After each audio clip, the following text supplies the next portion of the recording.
Good morning, it's time for Sports on Sunrise on 3FM 92.7. My name is Kelvin Owusu Ansah. Let's get into the latest in the world of sports. But before that, Mega 6 Lotto helps bring you the latest in the world of sports every morning. 6 numbers can change your life. What would you do if you won 1 million Ghana cedis today? With only 49 numbers to choose from, you can win lots of exciting prizes with Mega 6 Lotto. Don't forget to play before 5 p.m. every Monday to Saturday. Dial *266# or download the iOS and Android apps on mega6lotto.com to play. Mega 6 Lotto is approved and regulated by the National Lotteries Authority. Let's start from the Ghanaian champions Ampem Daquan ladies.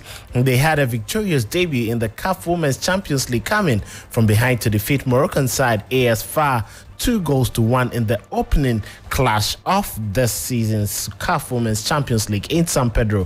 Ampem Daquan initially fell behind after 14 minutes when Najat Badri scored for ASFAR, but Ampem Daquan with comfort here were eventually breaking FAR's resistance by scoring the equalizer in the 57th minute, shortly after they managed to force the second goal when ASFAR defender Nohaila Benzina, who made history in July by being the first player to wear hijab at the World Cup, put the ball in her own net. Well, let's have a quick listen to the woman of the match and Ghana scorer, comfortable after the game. Maniji say I really. She's very happy that we've won. Yeah. Oh, so now tell us about the match. How was it for her? How was like everything for her? Match the same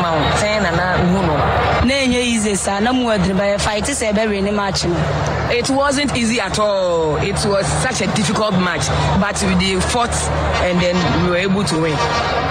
And for at last, what were the coach's instructions during the game? And was it already was everything good? Oh, that's what we say. Coach, instruction no de mamo in someone no can na dressing room come and say second half you may prove you more wrong. It helped a lot, especially when we went to the dressing room. The coach spoke to us and then he assured us that we can do it, so we should go out and do it. And it helped us. Thank you so much and good luck for the rest.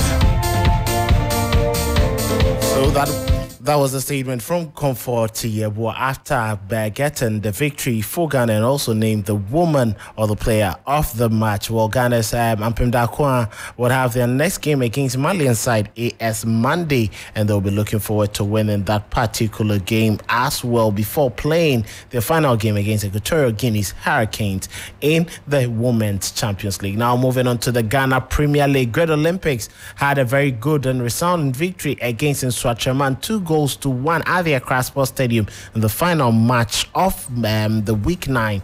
It was a very good take from that is Summertex Nswatraman in the opening minutes of the game when they managed to score the opener, but Richmond Entry had several different ideas as his brace ensured that Olympics recorded all maximum points. While Nswatraman head coach Maxwell Knedu was not pleased with the delay in the game due to floodlights failing to be switched on in time. While at 5:20 the floodlights were not on and darkness prevented the game from continuing for about 25 minutes before the referees and the players decided to get back onto the pitch where the floodlights were switched on. Maxwell Knedu says it really affected his team.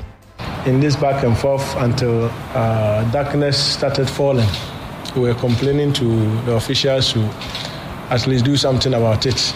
That is how come, to some extent, brought about the whole up, and I think that also affected our concentration a bit. So going forward, the time was even given to the clubs way back, days before today. We didn't set the time. Those who set the time should know that at this time, maybe you have shorter days, longer nights.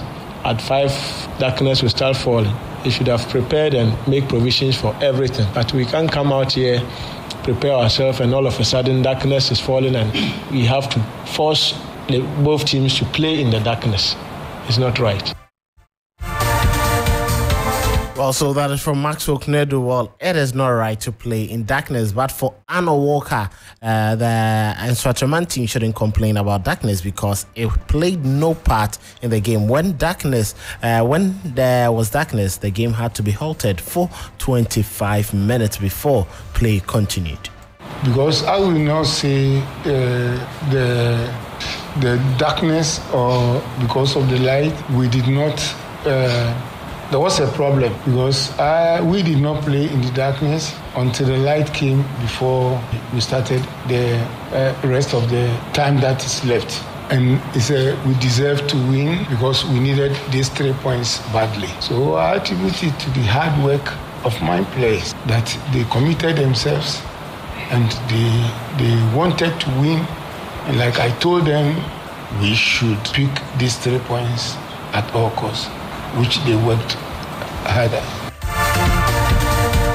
So that is from Great Olympics coach Arno Walker. Well, very pleased with the result. They are still unbeaten when it comes to their home games. Now moving away from Great Olympics to Asante Kotoko. Well, the fans did not hold back their disappointment and expressed their frustration, booing the players and the coach after the team's defeat to Dreams FC on Sunday in Kumasi, expecting a new wave with the return of Dr. Prosper Nate Ogum, things having been the same. Kotoko extended their winless streak to 4 games. Belishan sums up the team's struggles in the last 4 games. Fans of Asante Kotoko were dissatisfied on Sunday following the club's 1-0 loss to Dreams FC. They jeered at the players as they made their way to the bus. It is the team's 3rd league defeat this season, and supporters are mounting the pressure for a turnaround.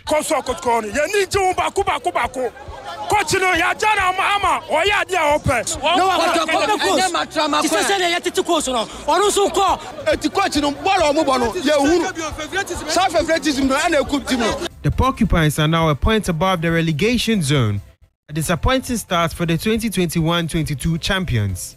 Head coach Prosper Nate Ogum believes the team needs time to acclimatize. I think it's all about the pressure for playing for Kumasi Asante Kotoko. Most of these guys cannot stand the pressure for playing for Kumasi Asante Kotoko. And I'm sure as time goes on, they will understand some of these things and they will readjust their attitude, they will readjust their mentality. The Kumasi-based side will travel to Samreboy next weekend in search of a win. The players will aim to earn the love of the fans once again. Well, that is from Belishan there. Samen Asante Kotoko's Wolves. Now to the English Premier League. It was a triumphant return to Spurs for Mauricio Pochettino, who got the biggest win of a short Chelsea tenure, though few could have imagined. Chelsea emerged from a thrilling encounter at the Tottenham Hotspur Stadium with a 4-1 win against Tottenham Hotspur, a game that saw Nicholas Jackson scoring a late hat-trick to ensure the 3 points travelled back to West London. Tottenham players Christian Romero and Destiny Udogie were given red cards, while Heung-min Son, Eric Dyer, Raheem Sterling and Moises Caicedo, as well as Nicholas Jackson, had goals disallowed in a very chaotic encounter. Ange Postecoglou after a first loss for his team this season. Yeah, look, it's sort of hard to kind of analyse from a football perspective. You're kind of left with the result, which is obviously disappointing, and that's you don't like to lose, particularly here at home. Super proud of the players' efforts and will and desire and determination to still get something out of the game. And like I said, and then there's obviously the fallout from it from our perspective, personnel-wise, which I guess we'll deal with in the coming days. Well, they're going to deal with it in the coming days. But for Chelsea boss Mauricio Pochettino, his return to Spurs was a happy one and believes that the strength of his boys managed for them to get all 3 points against a very resilient Spurs side. I think we deserve to win. We forced them to make too many mistakes. I think that Tottenham was better in the first 15 minutes.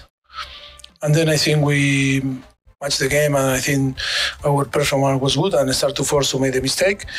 I think everything that you can see, I think during the game, I think was fair. Maybe it wasn't, but today I think was everything that happened in the game was fair. That is why 4-1, the performance was good, because we arrived in a different moment that Tottenham was top on the table and beating and playing really, really well and full confidence. And for us was in a situation to arrive here and to play again the leader, in a really the best, situation that you can.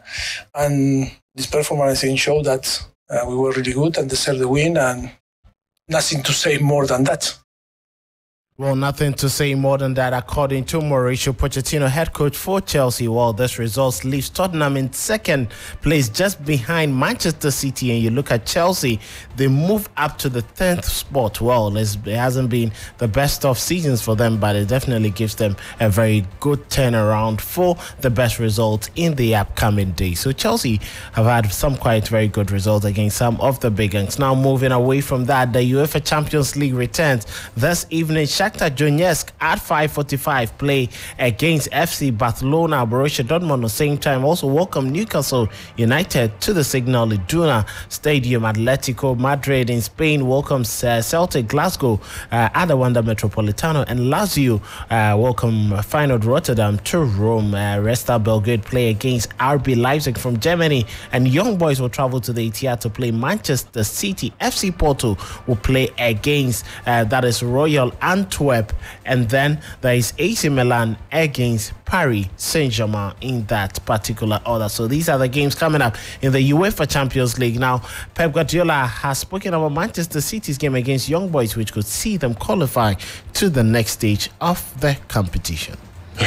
Sooner or later, going to lose a game at home or draw. So this is an exceptional situation.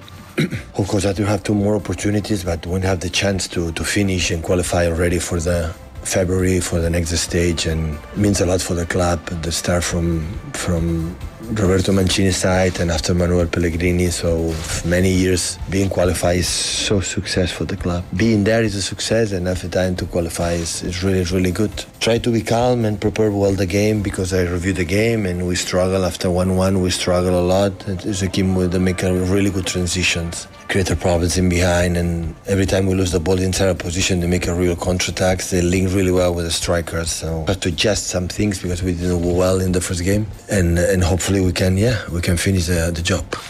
Hopefully they can finish the job. According to Pep Guardiola, Newcastle United are being battled by several injuries. Well, Jacob Murphy had his shoulder dislocated, and Dan Burn also has picked up an injury. According to Eddie Howe, he's going to be out for a couple of months. Unfortunately not. Dan will be out for some time, I think. Long-term problem, a couple of months.